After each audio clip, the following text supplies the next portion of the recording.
cristã. Nós devemos acreditar, irmãos, que na nossa jornada cristã, na nossa caminhada cristã, Deus tem sempre algo novo para fazer na nossa vida. E para fazer na vida de toda e qualquer pessoa.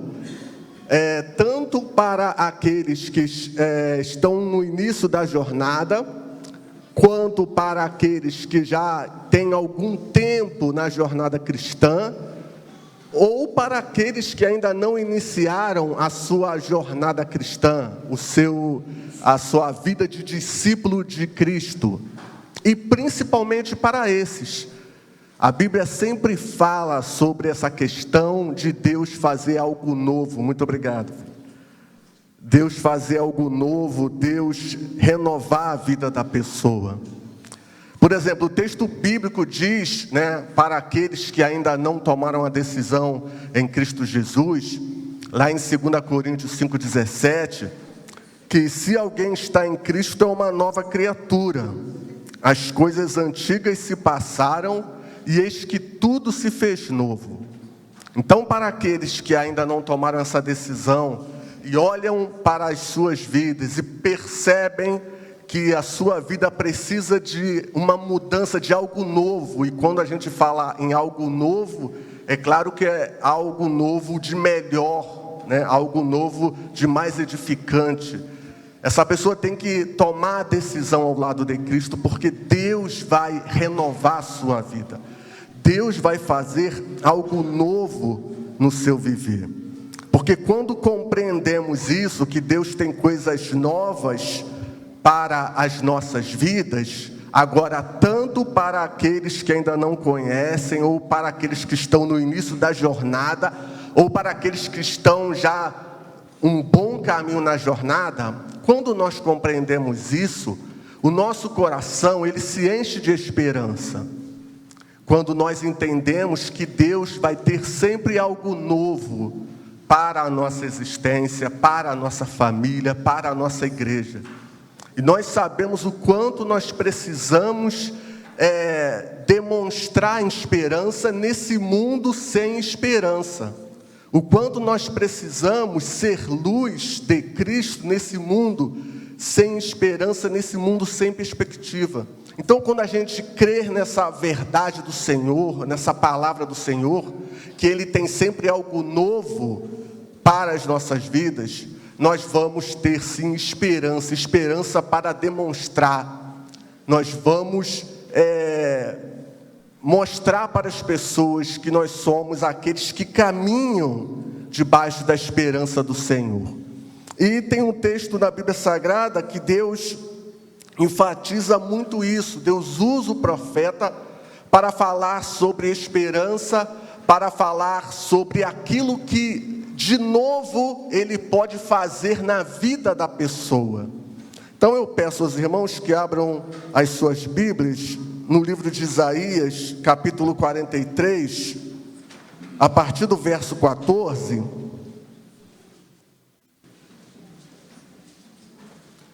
Isaías 43, a partir do verso 14. Esse texto nos deixa essa lição principal de que o Senhor é aquele que faz tudo novo na nossa vida. O Senhor é aquele que nos renova. O Senhor é aquele que faz o que é surpreendente no nosso viver. Isaías 43, a partir do verso 14, nos diz assim: assim diz o Senhor, o que vos redime, o Santo de Israel: por amor de vós enviarei inimigos contra a Babilônia, e a todos os de lá farei embarcar como fugitivos, isto é, os caldeus nos navios com os quais se vangloriavam. Eu sou o Senhor, o vosso santo Criador, de Israel, o vosso rei. Assim diz o Senhor, o que outrora preparou um caminho no mar, e nas águas impetuosas uma vereda, o que fez sair o carro e o cavalo, o exército e a força. Jazem juntamente lá e jamais se levantarão. Estão extintos, apagados como um pavio. Não vos lembreis das coisas passadas, nem considereis as antigas. Eis que faço coisa nova, que está saindo à luz. Porventura não o percebeis? Eis que porei um caminho no deserto e rios no ermo. Os animais do campo me glorificarão, os chacais e os filhotes de avestruzes.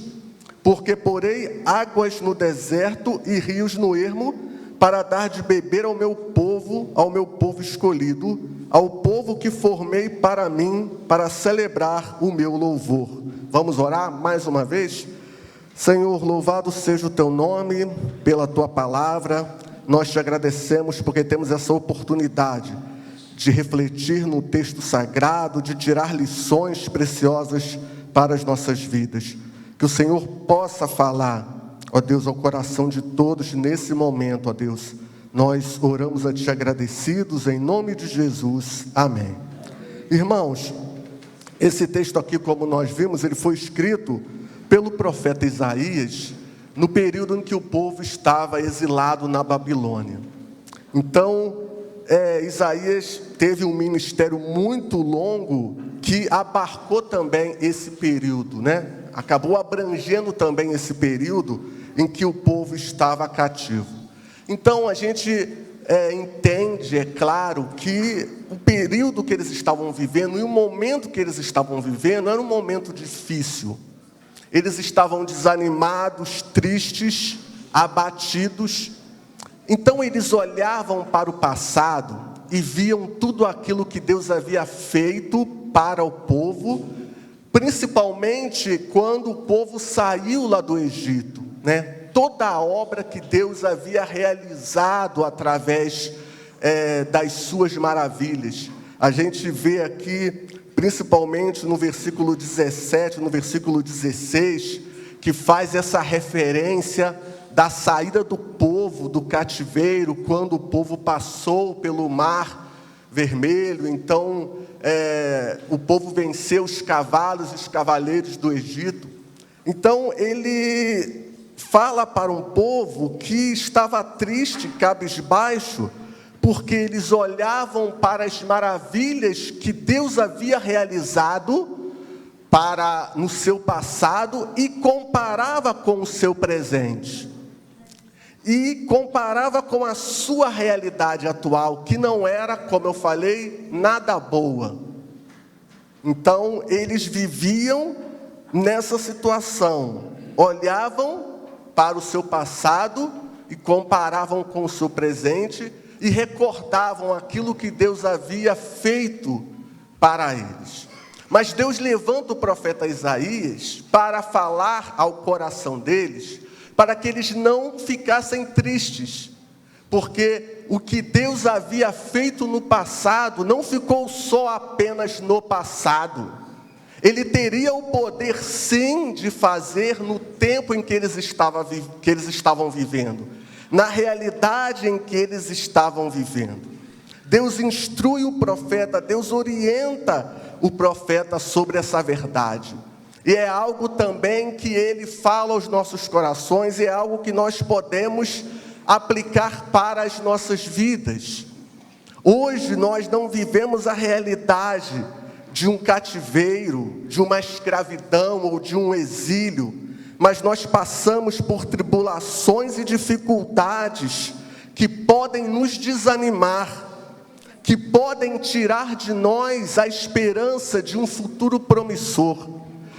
A gente vive muitas vezes situações difíceis que nos fazem olhar para trás e ver algum momento bom nas nossas vidas, em que Deus realizou algo maravilhoso, e compararmos com a nossa realidade e imaginarmos: por que Deus não está agindo no meu viver?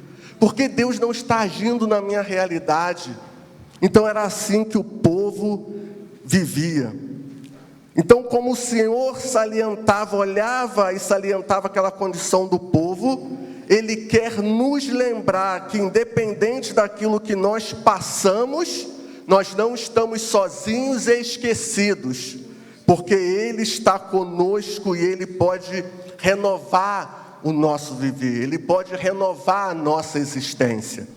Nesse texto aqui, irmãos, que nós lemos, eu gostaria de, primeiramente, dar destaques em 2 versículos. Em 2 versículos que nos chamam muito a atenção. O versículo 18, o profeta então é usado por Deus para falar para o povo: não vos lembreis das coisas passadas e nem considereis as coisas antigas. Então, como eu falei, ele estava fazendo referência àquela situação da saída do povo do Egito. Ele estava fazendo referência àquilo que ele havia realizado no Egito. Por quê? Porque o povo olhava para o passado, mas eles estavam olhando para o passado não no sentido de recordar algo de bom que aconteceu. Não no sentido de olhar para o passado e se fortalecer com aquilo que Deus realizou.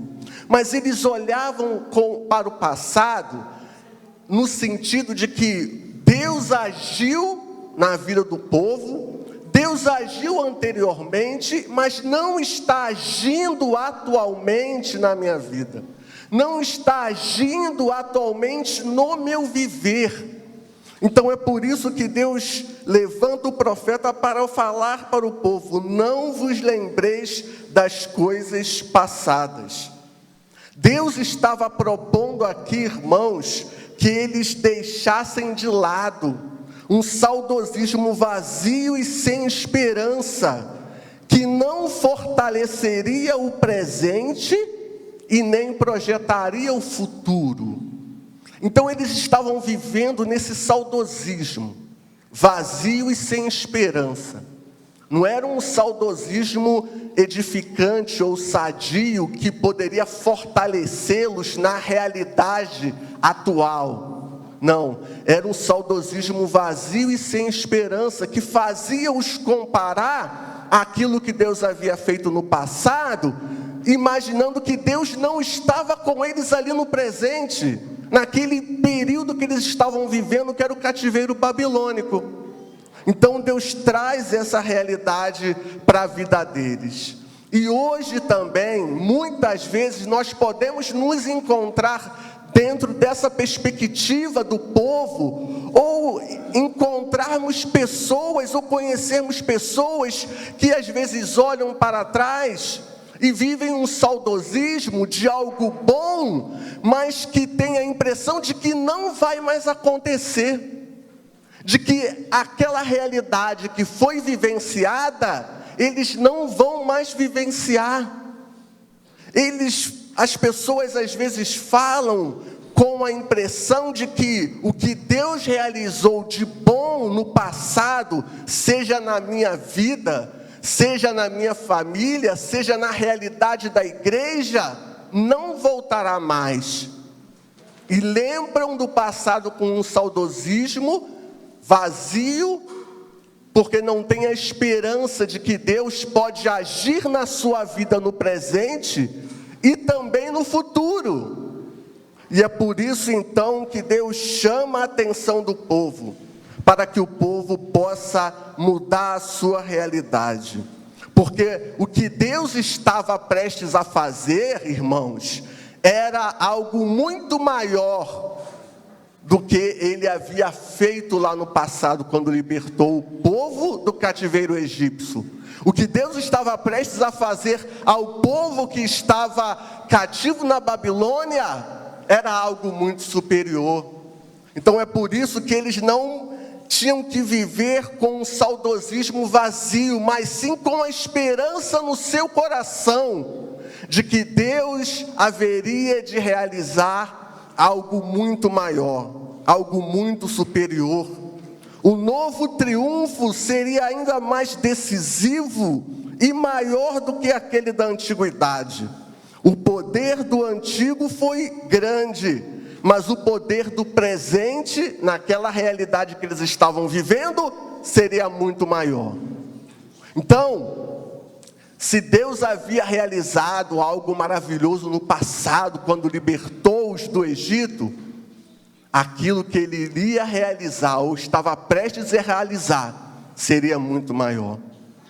Deus iria usar, irmãos, como nós já destacamos aqui, um líder ímpio para assinar o decreto e libertar o povo do cativeiro babilônico. Deus iria levantar pessoas para reconstruir os muros de Jerusalém, o templo de Jerusalém. Deus iria levantar pessoas que iriam resistir a todos os tipos de pressão, a todos os tipos de oposição, à reconstrução da cidade, à reconstrução da nação. A obra que Deus iria fazer seria muito maior. No livro do profeta Ageu, ele profetizou no período da reconstrução, quando o povo já tinha voltado do cativeiro babilônico, quando o povo então estava precisando de ânimo para reconstruir as muralhas, para reconstruir o templo. Ele diz a respeito do templo, profeta Ageu, capítulo 2, versículo 9: a glória desta última casa será maior do que a primeira, diz o Senhor dos Exércitos, e neste lugar darei a paz, diz o Senhor dos Exércitos. Deus haveria de realizar algo muito maior, e é por isso que ele queria reanimar o povo. Olha, não vos lembreis das coisas passadas, nem considereis as antigas. Porque quando nós lembramos da coisa passada, que venha nos trazer esperança, isso é bom, isso é benéfico, isso é sadio. Agora, quando a gente fica recordando aquilo que aconteceu no passado, imaginando que não vai mais acontecer, que Deus não vai realizar algo maior, nós ficamos sem esperança e sem projeção de um futuro, porque nós temos que acreditar, se Deus fez algo grande na minha vida no passado, Ele vai fazer algo muito maior no presente e no futuro. Temos que crer nessa realidade, temos que crer nessa verdade, e Ele estava passando isso para o povo. No versículo 19, então, Ele enfatiza: eis que faço coisa nova, que está saindo à luz, porventura não percebeis? Eis que porei um caminho no deserto e rios no ermo. Deus iria fazer uma coisa nova para aqueles que estavam cativos na Babilônia.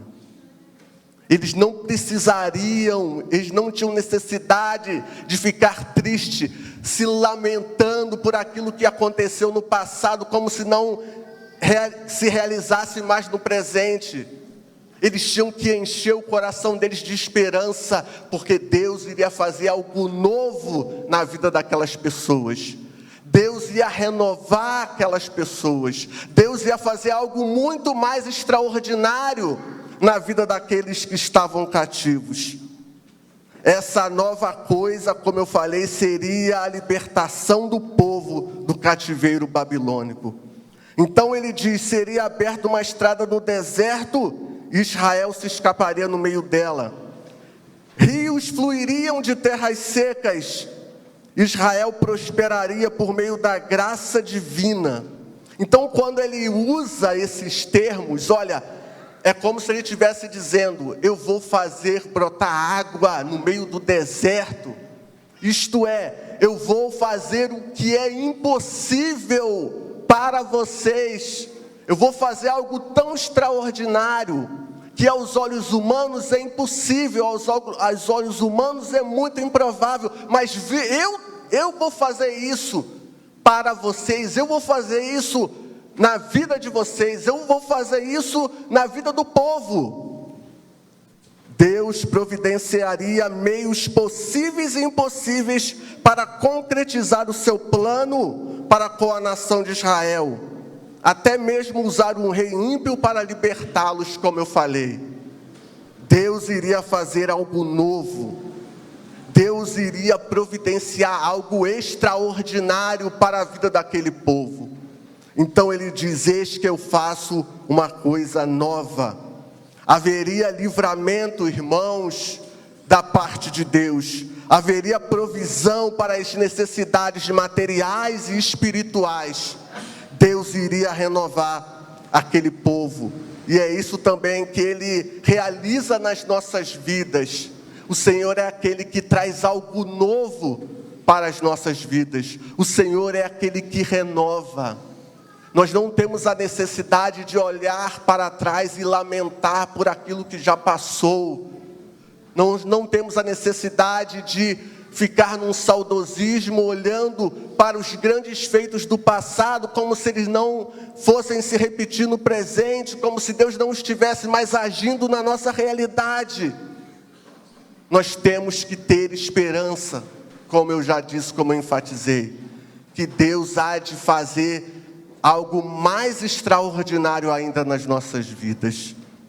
E nós podemos tirar algumas lições desse texto, dessa realidade, dessa lição que Deus nos deixa. Primeiro, Deus é o nosso Redentor. Nós temos que crer que Ele vai fazer algo novo nas nossas vidas, porque Ele é o nosso Redentor, Ele é o nosso Salvador, Ele é o único que pode nos salvar e mudar a nossa realidade, mudar a nossa sorte. Ele chama a atenção para si, para mostrar que ainda age em favor dos seus filhos. Nós temos que acreditar nisso. Não é porque nós estamos passando por momentos de dificuldades, de tristeza, de tribulação, seja lá o que for, seja lá a dificuldade que nós estejamos passando, não é porque nós estamos passando por um momento assim, que Deus não está agindo, muito pelo contrário, Ele está trabalhando. E no momento certo Ele vai providenciar aquilo que nós necessitamos. Os versículos de 1 a 3, irmãos, desse próprio capítulo 43 de Isaías, eles reforçam essa verdade. Diz o texto: mas agora assim diz o Senhor que te criou, ó Jacó, e que te formou, ó Israel, não temas, porque eu te remi, chamei-te pelo teu nome, tu és meu. Quando passares pelas águas, eu serei contigo. Quando pelos rios, eles não te submergirão. Quando passares pelo fogo, não te queimarás, nem a chama arderá em ti. Porque eu sou o Senhor, o teu Deus, o Santo de Israel, o teu Salvador. Dei o Egito por teu resgate e a Etiópia e Sabar por ti. Então nós temos que crer nessa verdade, que Deus é aquele que está conosco, que Ele não nos abandona, e que por mais que estejamos passando por momentos de dificuldades, Ele vai fazer algo novo na nossa existência. Ele vai fazer algo novo em nosso viver.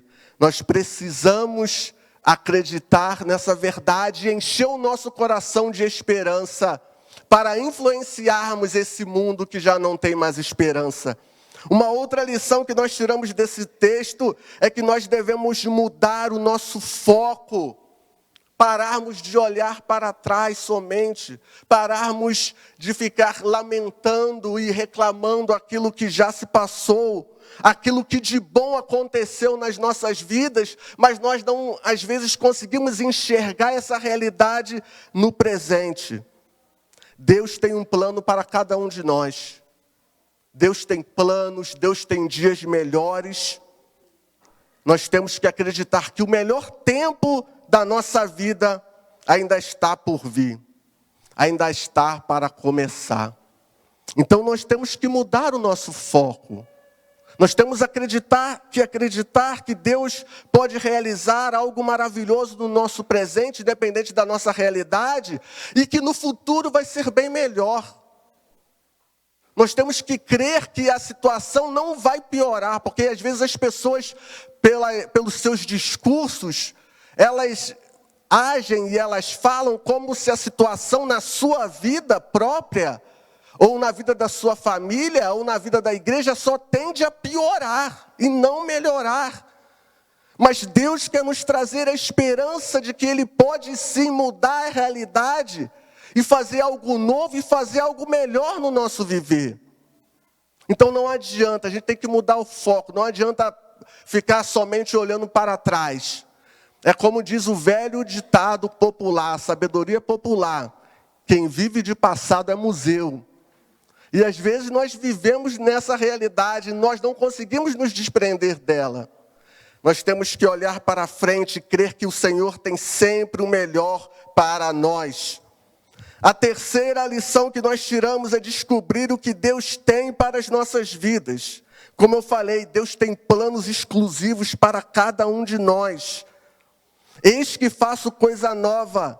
Significa que Deus tem novidade para nós, para as nossas vidas. E às vezes nós não percebemos.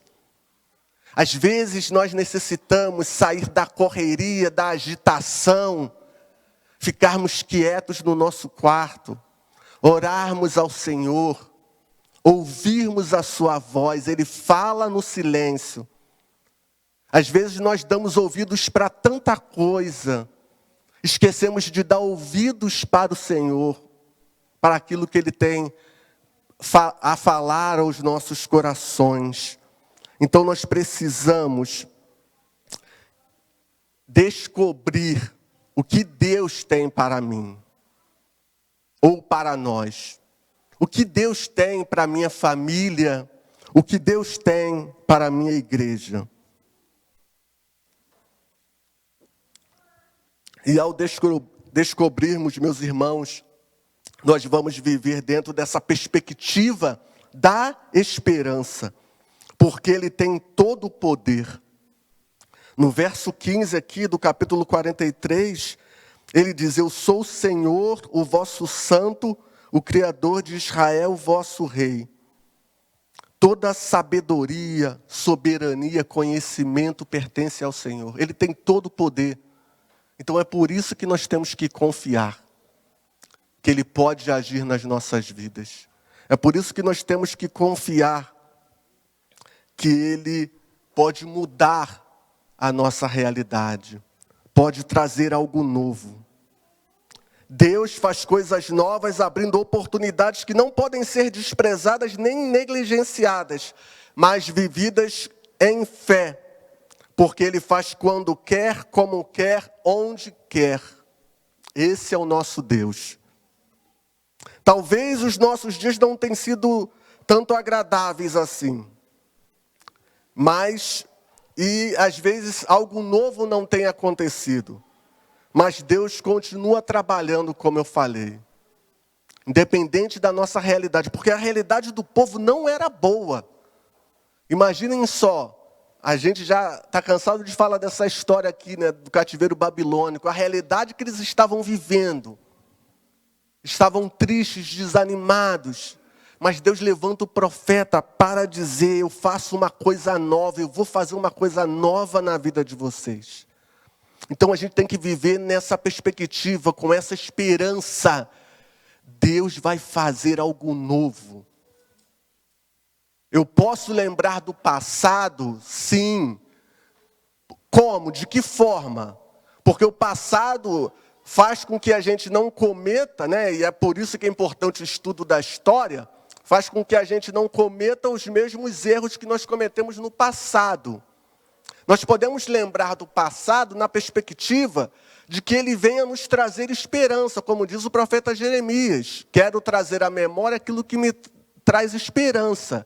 Mas viver no passado com a perspectiva de que Deus só agiu naquele tempo, naquela época, e não age mais na minha vida e nem agirá, isso não é bom, isso não é saudável.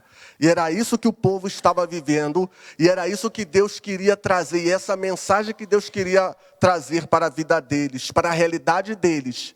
Eu faço uma coisa nova. Talvez há pessoas também que estejam ao alcance dessa mensagem, que tem levado uma vida difícil, complicada, que ainda não tomou a decisão de seguir a Cristo, e tem visto a sua vida ali uma mesmice, não consegue avançar, não consegue ir adiante. Creia na verdade de que Deus pode fazer algo novo na sua vida. Deus pode mudar a sua realidade. Deus pode trazer uma novidade para o seu viver, porque é assim que Ele faz. É assim que Ele realiza, porque Ele tem esse poder. Ele age quando nós menos esperamos. Ele muda, Ele transforma a realidade improvável e impossível. O Senhor é aquele que traz algo novo. Versículo 13 desse capítulo 43, eu encerro lendo ele.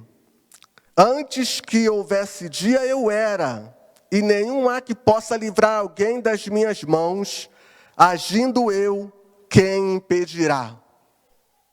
Então, se o Senhor vier agir nas nossas vidas, se nós deixarmos o Senhor agir no nosso viver, não tem ninguém que possa impedir. Então, vamos viver debaixo dessa esperança, vamos viver nessa perspectiva de esperança que Deus tem sempre o melhor para nós. Deus tem sempre o melhor para a vida da nossa igreja, para a vida da nossa família. E Ele há de fazer sempre algo novo, porque é assim que Ele age. Amém? Que Deus nos abençoe. Passo a palavra ao irmão, ao pastor Luiz Carlos.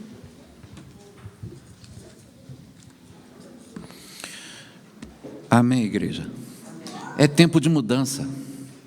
É tempo de estarmos ouvindo o que Deus tem a falar ao nosso coração. Não podemos ficar apenas parados, mas precisamos mudar. E isso é o ambiente de todo o cristianismo. Não ficarmos parados, mas mudarmos e caminharmos. Temos alguns avisos aqui a serem feitos. O primeiro é uma oportunidade para você que deseja, que tem vontade de se aperfeiçoar, de ser aquele professor, não apenas da EBD, mas do ensino bíblico. Nós teremos aqui um curso de capacitação para você que já é professor, que deseja ser professor, e aqueles que já foram professores, mas que estão buscando renovar o seu entendimento sobre estudo bíblico. Teremos aqui um grupo, uma equipe especial vinda para trazer a todos nós novas técnicas de ensino bíblico. Essa é a boa notícia. Qual é a má notícia? Só temos 12 vagas. Essas 12 vagas nós pretendemos preencher até o dia 10 desse mês, 10 de setembro. Então, se você deseja se aperfeiçoar no ensino bíblico com novas técnicas, você que deseja fazer parte da educação cristã da nossa igreja, faça a sua inscrição. Me procure a irmã Elisângela até o dia 10 para que a gente consiga encaixar você nessas 12 vagas. O curso ele tem duração das 8 da manhã, 8h30 da manhã até as 4 da tarde. A inscrição R$20, com direito ao almoço, certificado, café e além disso tudo, a participação sua também. Então venha, se você conhece alguém que também deseja, procure, fale com a gente, que a gente vai colocar o seu nome ali. O segundo aviso é em relação à nova classe de integração que começará no próximo domingo no mezanino. Quantos aqui chegaram à igreja de janeiro até agora? Levante sua mão. Olha só, já temos um bom grupo aqui. Essa classe é para você entender, para você conhecer o que é a Segunda Igreja Batista em Petrópolis. A gente vai conversar sobre a declaração doutrinária, entender o que é a declaração doutrinária. E você que deseja também se batizar, venha para essa classe. Essa classe vai funcionar no mezanino, todo domingo às 9 da manhã. Domingo que vem já começaremos com o pastor Josué. Ele vai estar à frente dessa classe, nesse domingo, já recepcionando você. Teremos ali um momento de confraternização para você que está chegando. Então, não perca, domingo que vem, às 9 horas da manhã, classe de integração para todos aqueles que desejam se batizar e que chegaram à igreja, 9 horas no mezanino. O terceiro aviso, eu vou chamar o Henrique, ele vice-presidente da igreja, segundo vice-presidente, mas presidente, enfim, ele vai dar o aviso aqui, muito importante para toda a nossa igreja. Bom dia, irmãos, tudo bem? Nossa, Bom dia, irmãos. Agora sim, essa é a segunda igreja batista, né? Quando a gente dá bom dia, fica bom dia. Irmãos, no próximo domingo, domingo dia 11 de setembro, domingo de manhã, nós teremos a ceia do Senhor. Então convido a toda a igreja para que esteja aqui, né? Nós vamos cultuar ao nosso Deus através da ceia do Senhor. E também teremos a assembleia. Então o nosso pastor Vanderlei,